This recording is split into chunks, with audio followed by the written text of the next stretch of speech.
If you were the one to break up with your ex and you want to see them again, it's on you to reach out to them.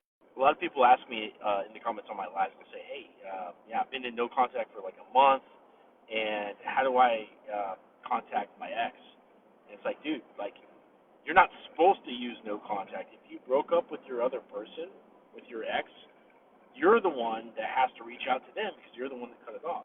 It's borderline emotionally manipulative to cut someone off rather than to stay in the relationship and work through the problems with them and then expect them to chase you into a place where you have even more power. You shouldn't be rewarded for running from a relationship. And so if you let someone go that you want back in your life, I'm not trying to slap you on the wrist. I'm just trying to say that the onus is on you to reach back out to that other person and to allow that conversation to flow from there where you can both work from an equal power dynamic without, emotionally charged, you know, circumstances revolving around, breaking up.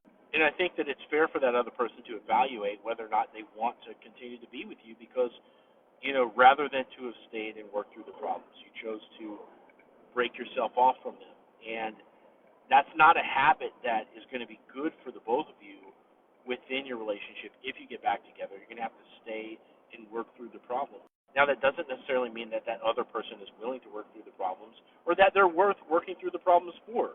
Those are all judgment calls that you're going to have to make as the person that let them go previously. But the last thing I'll just caution you to consider is whether or not you currently have a thriving dating life. Most people want to go back to their exes because they're not talking to anybody else, and the dating world is hard. And don't go back to your ex simply because you don't want to face hardship. Follow me for more dating advice.